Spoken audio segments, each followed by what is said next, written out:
Hi, we will go ahead and get started. We have Dr. Rachel Levine with us today from the Department of Health. We'll start first with Secretary Bookvar, Department of State. Go ahead, Secretary. Thanks so much. Good morning, everybody. Thanks for joining us. I'm very pleased that Secretary of Health, Dr. Rachel Levine, is with us today. Dr. Levine has showed tremendous leadership in managing the COVID-19 pandemic and keeping Pennsylvanians safe. She'll be talking a little bit later about all the preparations underway and the precautions that will be taken to assure that every voter can safely vote at the polls on Tuesday. I'll start, as always, with the numbers.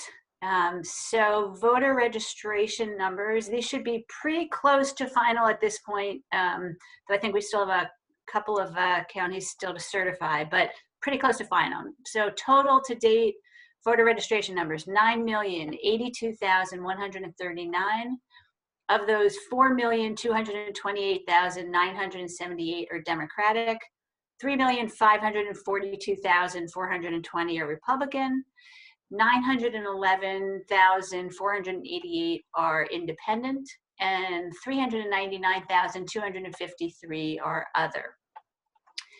Total approved mail-in and absentee applications statewide, 3,095,829. And I did not get the, I have not yet gotten the breakdown by party, but we will provide those as soon as we have them. And of those, the overwhelming majority are already in the process of being mailed. Returned ballots, we've had, as expected, we've been having huge jumps every day. And again, these are the numbers that are not only returned, but already uploaded by the counties. So as of today, as of this morning, 2,236,162 ballots have been returned and uploaded by the counties. That's approximately 73%. Of these, 1,499,062 are Democratic, 502,687 are Republican voters, and 234,413 are other parties or no affiliation. And again, just because I think it's always interesting for the historic context, I just want to remind everybody that, so we're looking at, over, what did I say, 2.2, probably more like over 2.3 have already cast their ballots. 2.3 million Pennsylvanians have already voted. And in the 2016 general election, a total of 266,208 voters cast their ballots by absentee. So it's really just, it's amazing how many Pennsylvanians have taken advantage of their opportunity this year to vote early, to vote before Election Day. So with that in mind, we're now 4 days from the election. I urge everybody who is voting by mail to return your ballot now. Do not wait. It's great that 73% already have. We want the remaining everybody to get theirs in as soon as humanly possible. Don't gamble with your vote. Don't think about the court decisions. Just get your ballot in. The one way to make sure that your mail or absentee ballot is counted is to get it in by 8 p.m. on Election Day, preferably sooner. Do it today. If your county election office or drop boxes are open tomorrow, do it tomorrow. Just make sure you get it in. Do not wait. And again, hand deliver it.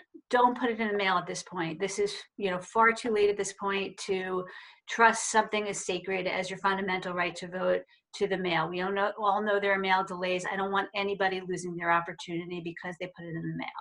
So return, you can look for your county satellite offices, drop boxes, other drop-off locations. You can go to votespa.com, click on your county. You can see all the official locations in your county available to drop off your ballot. As we've said before, under Pennsylvania law, voters may only return their own ballots.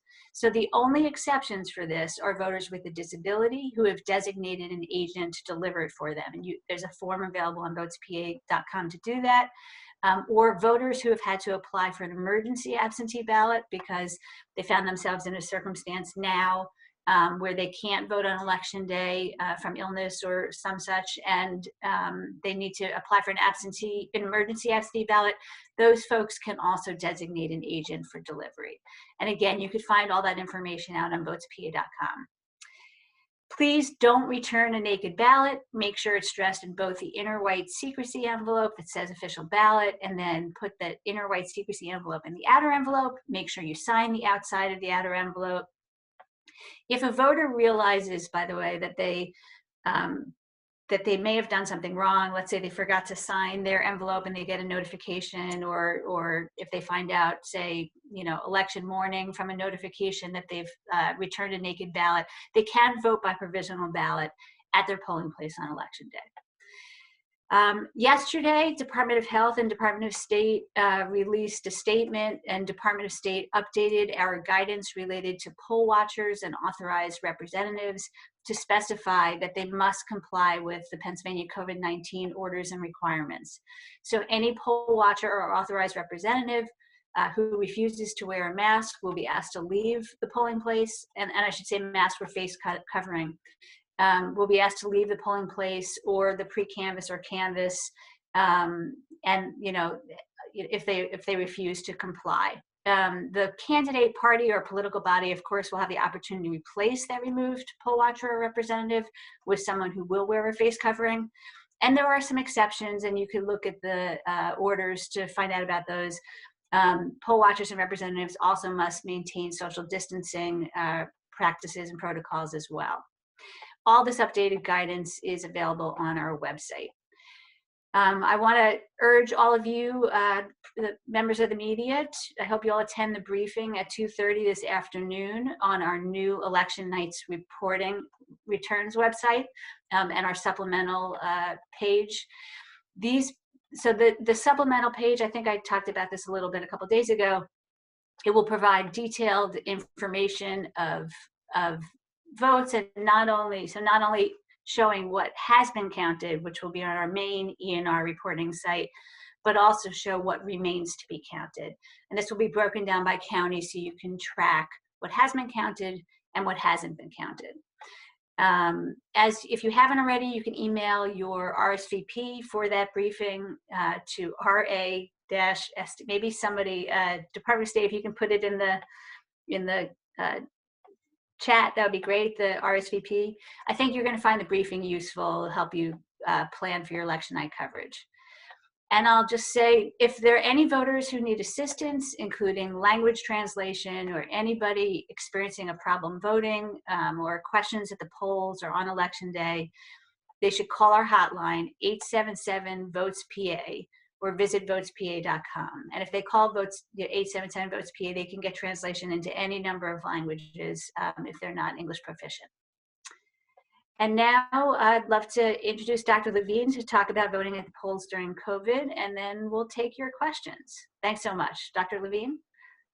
Well, good morning, and thank you, Secretary Bookvar. I would really like to say that you and your team are doing such an amazing job in making sure that Pennsylvania is ready, that Pennsylvanians are ready, and that every vote counts at this election. In terms of what you said about dropping off your ballot, I'd like to say I did that yesterday at the Dauphin County Election Office. It was simple and easy and efficient, and the process went great. So I would encourage everyone to do that. But as Secretary Bookvar said, it will be safe for people to vote in person. If you're voting in person, it's important to have a plan. And as part of that plan, of course, take COVID-19 into consideration. So as part of making up that plan, we recommend having what we call a COVID kit. Your COVID kit should include a mask, hand sanitizer, a blue or black pen, and we strongly recommend that you download the COVID Alert PA mobile app to your phone.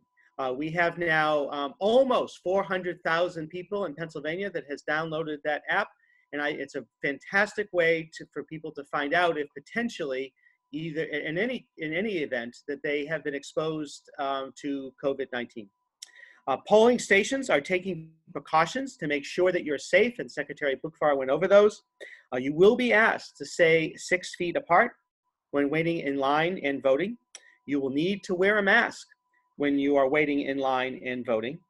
Again, we recommend the COVID Alert PA app. At the polls themselves, poll workers will be working constantly to make sure that the voting stations are sanitized between voters. They will be wearing masks and they will be social distance as well. You know, the Wolf administration has worked tirelessly to ensure that this election will be safe, it will be secure, and that every vote will count. So thank you, and I'd like to turn things back to Secretary Bookvar.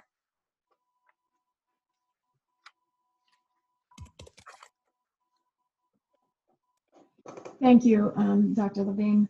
We're going to start off the questions here in a minute with Alex Hosenball, ABC News. I ask that all reporters please limit yourself to one question. If you have asked to be called on and your screen name does not indicate who you are, you probably won't be called on. So you can edit your screen name during the call so that I'll be able to find you. Alex Hosenball is up first, and then we will go to Nick Corasaniti, New York Times. Go ahead, Alex. Thank you, Wanda. Good morning, secretaries. So in the light of reporting at a Spotlight PA about voter intimidation already underway by right-wing and white supremacist groups, does the interagency task force have any credible intelligence pointing towards armed groups showing up to monitor polls and potentially intimidate voters? And is there a set of guidelines that law enforcement and PEMA have so that counties can respond quickly to those situations?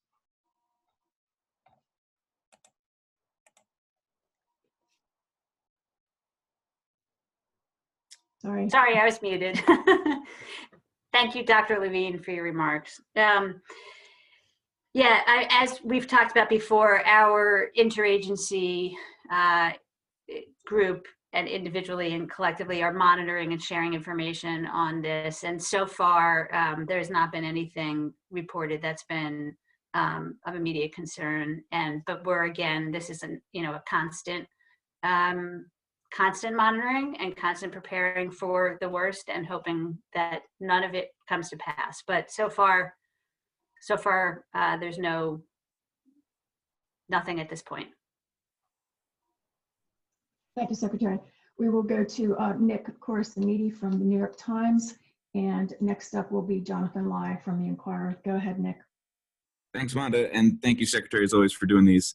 I just kind of was wondering how you were feeling about the rate of return of the absentee ballots. Obviously, it's accelerating. You have 73% in, but that's still a significant percent that aren't in. So just looking at, the fact that there's only a few days left and that the ballot deadline is still kind of, a little tied up in the courts.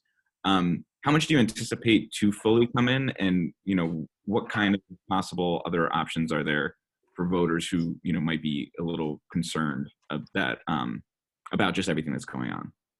Yeah, thanks, Nick. I'm surrounded here by various spreadsheets. I feel really good about where we are. So I was looking at the primary, which is, sort of the most apt comparison because we've never had millions of early ballots before. I think I've said this before, we received nearly half of all the ballots received in the primary in the last week before the primary. So, and I just printed out the spreadsheet of like the last 7 days, and it's just a huge number of ballots. It was almost 700,000 ballots that were received in the last 7 days before the primary, including primary day, right? So that's the other thing, is a lot of ballots get delivered that day. So if I look at the primary, I think the single biggest date of receipt, or at least entry and receipt, of those mail ballots, it was literally the day before the primary. And that day alone, 173,869 ballots were uploaded. So it's just, and that's just to give you context. So basically, and I think, and you never get 100%, right? So it's not like, because people change their minds, they decide to vote in person, that there's all kinds of scenarios that happen. So for the primary, I think, and I was trying to figure it out right before, I think we ended up getting approximately close to 80% of the ballots that went out in the primary were cast by voters. So to be at 73% 4 days out is fantastic. I think we'll certainly exceed that. And and that may be really the 100%, right? We don't expect to get 2 million ballots back because people change their minds. So I feel really good about where we are, but I want to leave nothing to chance, which is why we're spending so much energy focusing on telling voters, get your ballots in, get your ballots in, get your ballots in, and do not put them in the mail, drop them off in person.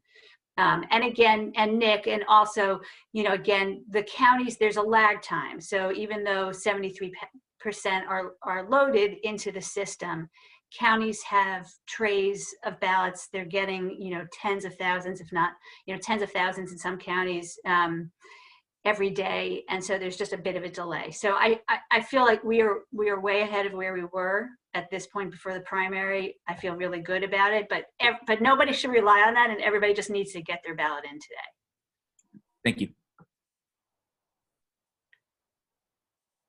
Thank you, Secretary. We're going to go to Jonathan Lai from the Inquirer, and next up will be Cody Carlson from Erie. Go ahead, Jonathan. Good morning, Secretary. Morning. I know this is sort of an evolving situation in terms of which counties are counting, pre-canvassing and canvassing when, but I just want to get your thoughts, just on what the situation is now. I know that you've been urging the counties, but I don't necessarily know what that actually means. Like, can you do anything to try to force them? As you said earlier, the law doesn't require them to. Right. So, what are you actually doing to try to make that happen? And if they don't, what ends up happening? How does that skew our understanding of the results?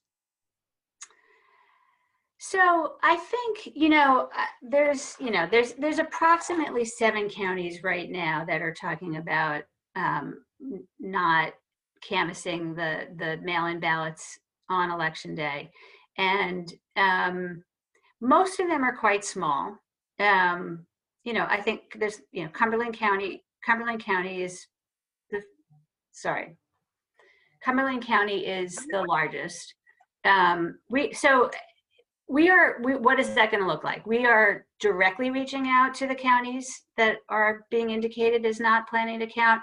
We are also reaching out to all the counties to explain why this matters, even if you could only do part, to get started as early as humanly possible on election day matters for every single county of any size.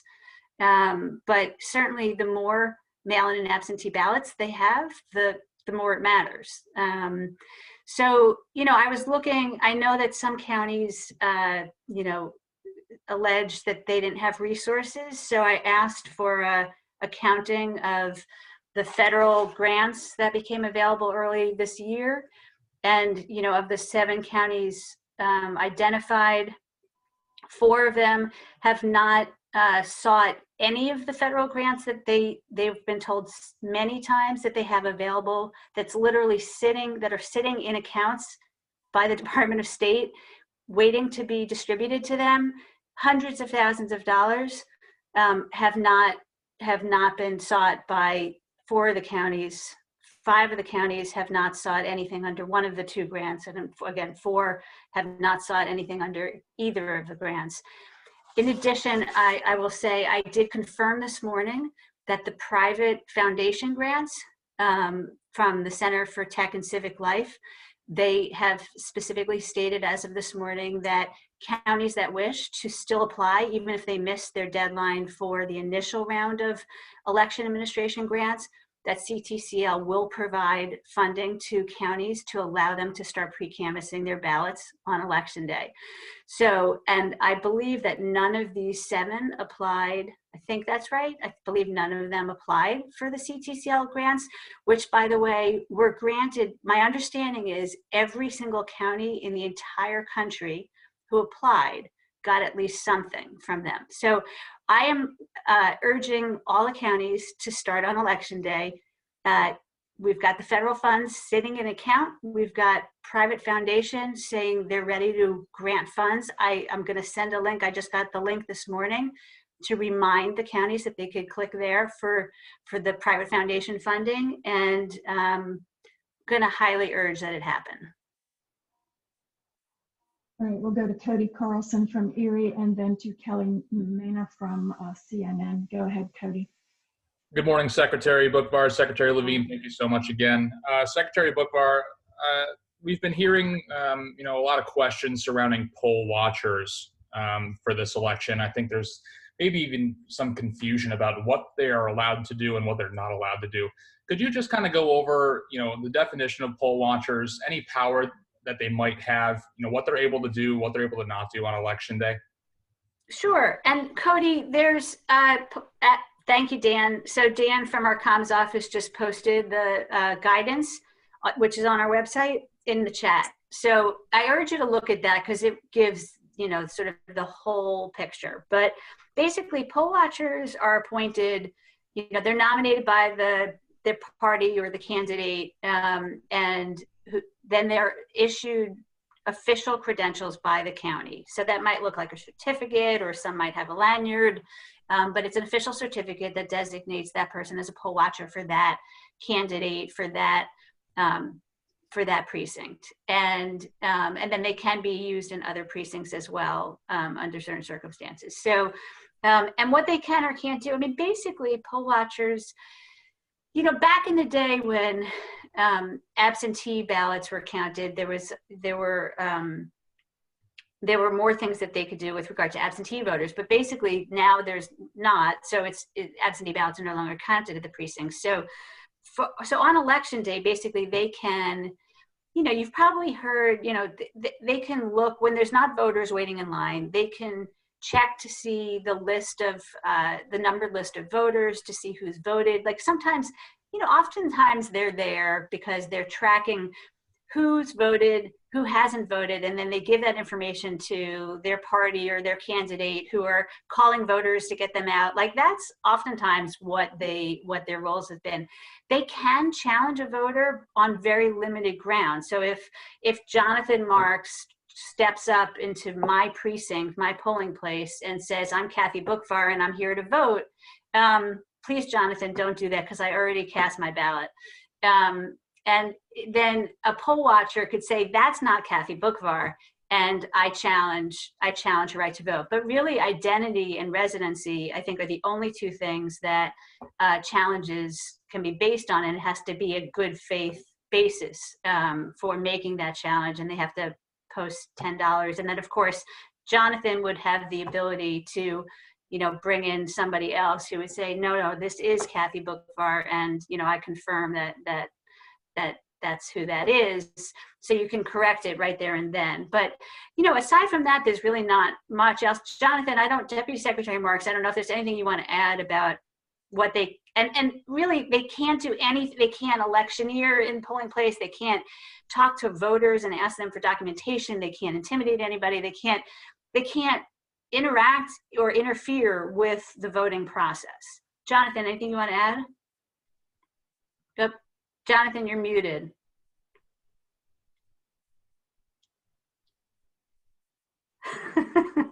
Sign language, maybe? I'm showing him as unmuted. He may be having audio problems again. Okay. Maybe you call in, Jonathan. We'll catch you at a later question. Okay. But I think that's pretty much the overview. Secretary, are there how many from each party can be at a polling place, or does that matter by? Like, sorry. Click on the link to the guidance in the chat. That tells you all the numbers. There's and by the way, so whatever, I forget how many can be appointed, but there can only be one poll watcher per candidate and party in a polling place at a time. So I think they can have more than one appointed because, for backups or for shifts, but only one at a time can be in the polling place. Are you on audio now, Jonathan? Maybe not. Yeah. So, but Cody, click on the link and you'll see the whole thing. How's that? Hey. Can you hear me now? Yeah. Anything? Did I miss For anything? some reason, this works a lot better when I'm not connected to the network. Yeah. So, the only thing, and maybe you already said this while I was reconnecting through Wi-Fi, they can inspect lists that are maintained by the poll workers, but only when voting people are not in the polling place voting. So it's unlikely that there will be many opportunities to do that in a busy presidential election. But that is the one other thing they're allowed to do, so long as they're not interfering with the progress of voting. Thank you. Thank you. We're going to go to Kelly Maynard from CNN and then to Scott Calvert, Wall Street Journal. Go ahead, Kelly. Thank you, Wanda. Hi, Secretary. My question is, I want a little more clarity on the segregated ballots. When can we expect that they will be counted? Will we know how many are segregated, and will that be posted online? Will there be a breakdown by county? How will that look? So we're still working through some of the details, but yes, I mean, all of it is just a matter of tracking. So we issued guidance to the counties to guide them through what they need to track, right? So they need to track all ballots received after 8 p.m. on election day separately, the name of, the identity of the voter, the date and time received, all that kind of thing. And so, yes, that's all going to be tracked. Each county is doing it separately. And then we will be collecting that obviously through the Department of State, and they'll be counted. But when, the most important, first they got to count the ballots that are received by November 3rd. And then my expectation is that when they finish that, then they would start counting the rest. Now, some may wait until November 6th to count those received from November 4th to November 6th. But some counties may do it each day, so it may vary some from county to county how those are done. And obviously, if the margin of any particular race, that wouldn't make a difference, then it's obviously the timeliness is less important. So I think some of this we're still working out. And I just want to emphasize, again, I don't want voters to be thinking about the intricacies of the lawsuits or the segregation or any of that. Like, voters just need to get their ballots in now, and that guarantees them that their vote will be counted. The counties, we'll be working with the counties on the logistics of those received afterwards, but really, I don't want the confusion to the voters. Voters just need to get their ballots in now. Okay, we're going to go to Scott Calvert from the Wall Street Journal, and then we'll go to Ford Turner, Morning Call. Go ahead, Scott. Hi, good morning. A number of my questions have already been covered, but Secretary Bookvar, can you tell us are you still expecting that the overwhelming majority of votes will be counted by sometime on Friday? And also, do you know how many of the counties are planning to operate sort of 24/7 in terms of counting the mail-in ballots? I don't know numbers of counties planning to do 24/7, but I do know that all the largest ones are. And those are going to be the ones where it's obviously, it could go beyond 24, right? So most of the smaller and mid-sized ones, should get it done in a shorter time frame. So I think I'm aware of, I don't know, at least 8 of the largest some of the largest counties that are planning on, but we can check with our team. And your other question was, estimation. Yeah, look, we may have it happen sooner that the overwhelming majority is counted. But yes, I feel confident that the overwhelming majority will be counted by Friday, if not before. Thank you. All right, we'll go to Ford Turner from the Morning Call, and then to Matt Wargo, NBC News. Go ahead, Ford.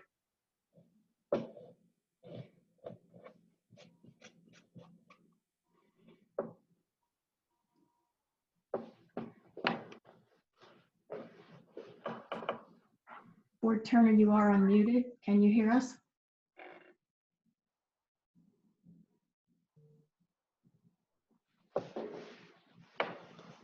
Okay, we'll go to Matt Wargo and come back to Ford in a minute if he's able to get unmuted. Go ahead, Matt. Good morning, Madam Secretary. Thank you for taking our question today. First, quick follow-up to the delayed canvassing in some counties. This morning, we're hearing from some of them that, look, it's just too late. No matter what the state can provide, no matter what these grants can provide, some say it's just a perfect storm this year with the new laws, the changing timelines, COVID, and that they really just need to focus their attention on in-person voting on Tuesday and then move to mail-in ballots. So first, Whoop, did we lose Matt? sorry. First, your reaction to that. And then just yesterday, a follow-up on the provisional ballots, which you had mentioned.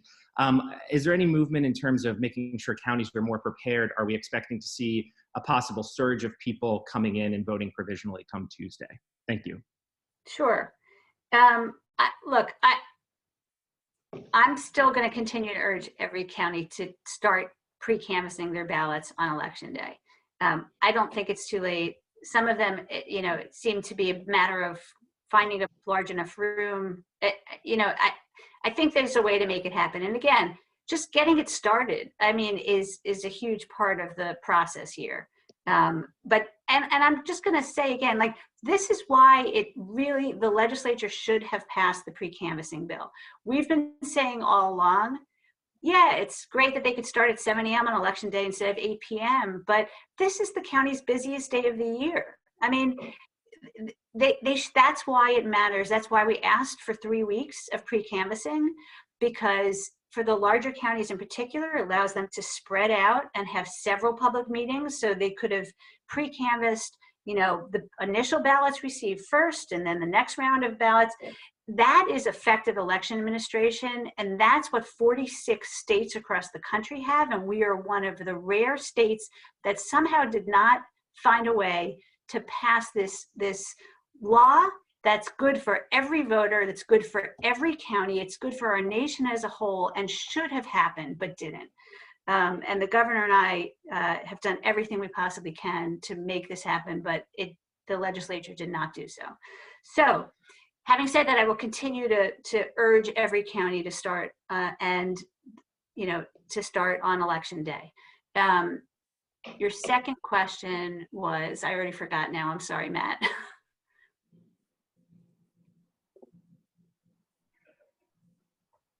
Jonathan, do you remember what it was?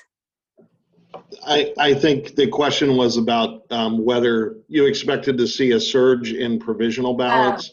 Yes, thanks. So you want to answer it while you're talking, Jonathan? I think. Yeah, I mean, hopefully we will not see a huge surge in provisional ballots, but as we've talked to the counties and I know the counties have been preparing for this for months. The expectation is that there could be certainly a larger than usual number of provisional ballots. There's also the ballot surrender process. There's an expectation that some voters, whether by choice or whether because they received their ballot just days before the election, may show up in person, surrender their ballot and vote in person. So I don't think it's unreasonable to expect that there will be a larger than usual number of provisional ballots, but I'm still cautiously optimistic that there will not be a huge surge in provisional ballots. I think, but either way, the counties have been preparing for it and will be prepared for that prospect. Thank you, Deputy Secretary. I have a question here from Ford Turner, who is in. Well, Wanda, we might have lost you. Okay, now I'm back. You are back. Yeah, I'm going to find Ford's question here, which he sent to me in the chat.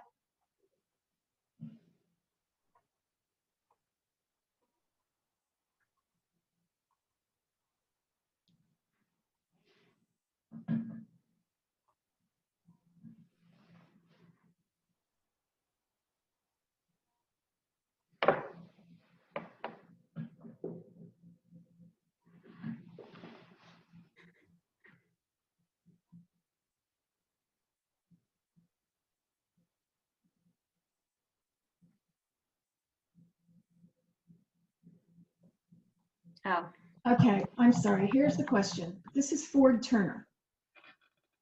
Attorney General Josh Shapiro last night issued a press release that said 2 people were arrested in Philadelphia and charged with felonies associated with explosives possession.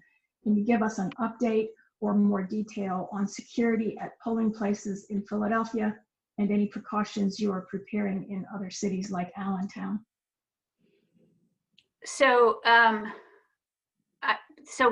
as I've talked about before, we've got the Governor Wolf in 2018 formed the Interagency Work Group on Election Security and Preparedness. So Department of State works closely with PEMA and Pennsylvania State Police, Office of Homeland Security, National Guard and DMVA, Office of Information Technology, Office of Inspector General. We're also now, Office of Attorney General has also been integrated into our election security and response, like these kinds of issues. This is the first, by the way, I'm hearing about that that incident. So all of what we've been doing has been, and that's been in place for about 2.5 years. And so it basically, we work on every aspect of election security and preparedness you can imagine. So everything from cybersecurity to, as you know, every voting system in Pennsylvania now has voter verifiable paper trails, meeting the highest standards of security and accessibility. And now, we kind of beefed up our on the ground security planning. And so I think I've talked about this in multiple of these press conferences. We started on Monday having daily briefings of all the folks that are involved, particularly when it comes to on the ground security issues, planning and preparations. And we have both a vertical and a horizontal approach. So basically we want to make sure that, not only are we at the state level very integrated and making sure we're sharing information, planning responses, all that kind of stuff, but that the counties are as well, and that the county-state communication is really strong. So on Wednesday, I know Jonathan participated in, PEMA had a briefing with the counties on some of these issues. As I said, we've been having daily meetings at the state level. We have a call later today with the counties. This is going to be part of what we talk about, to make sure that the reporting chains, communications, and so forth are really strong. You all have heard Randy Padfield, the director of PEMA, was here on Wednesday. He talked about the dashboards that we have.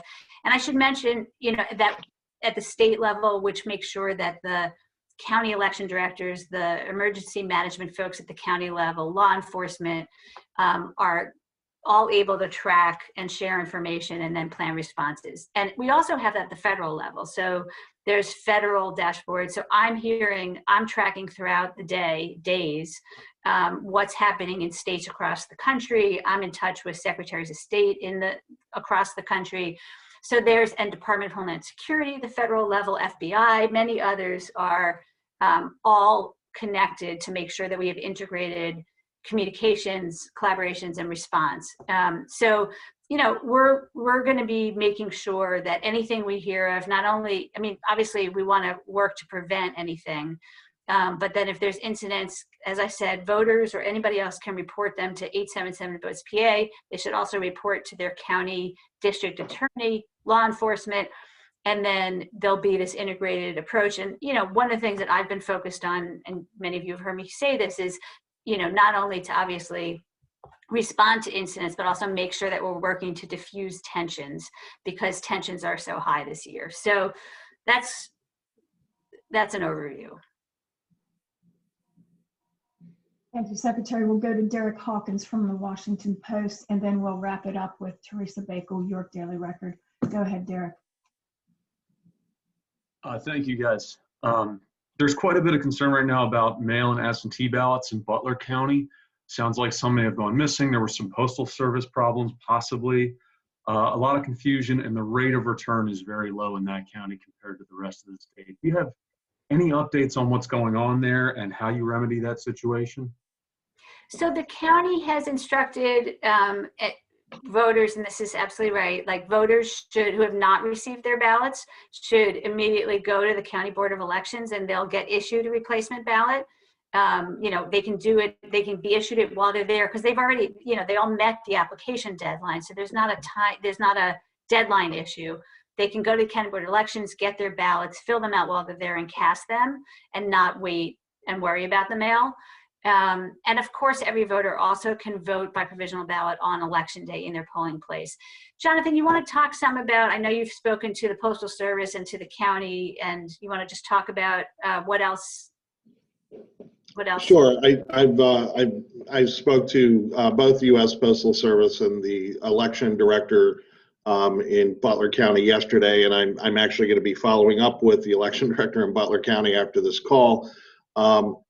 But as I understand it, right now, the Postal Service is collecting additional information from the county. They've actually been in touch multiple times, probably several times a day, as I understand it, over the last few days, to collect information that would be helpful in identifying, you know, where these ballots may have entered the mail stream. The Postal Service did reassure me, confirming that they swept local post offices in Butler County, as well as the Pittsburgh facility. All of the mail in Butler County and surrounding counties actually go to a distribution center in Pittsburgh before they're delivered to other locations where they're supposed to arrive. So it is something that the Postal Service has been working on directly with the county to identify what the problem is. But as the Secretary mentioned, you know, the word that voters need to know is if they're one of the folks who have not gotten their ballot, they should contact the county election office immediately to talk about how they can get a replacement ballot, either in person or otherwise. And they always have the option to show up at the polling place on election day if they don't receive their ballot and vote a provisional ballot. Thank you, Deputy Secretary. We'll go to Teresa Daigle from New York Daily Record. Go ahead, Teresa. Good morning, Secretary. Good morning. I had a question about the drop-off, the secure drop-off boxes. If there is a very long line on Tuesday night to drop them off after 8 p.m., will voters still be allowed to stand in line or wait in line in their cars to drop them off? So no, I mean, they have to lock the drop boxes at 8 p.m. Jonathan, that's correct, yes? That's correct, yes. They have to be received by the county by 8 p.m. and the counties will lock the drop boxes at 8 p.m.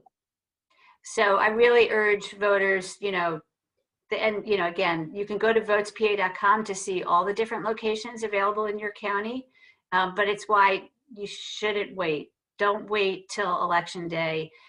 There are likely to be lines even at drop boxes, although, you know, they do move pretty quickly. But I urge everybody, don't be in that position. Do it today. Do it tomorrow. Okay, thank you everyone for being with us. A special thank you to Secretary Levine for being with us, and of course to Secretary Bookvar and Deputy Secretary Marks. We will possibly be back here on Monday morning. Please keep an eye out for the advisory. Thank you, everyone. Thank you. Thank you, Dr. Levine. Bye.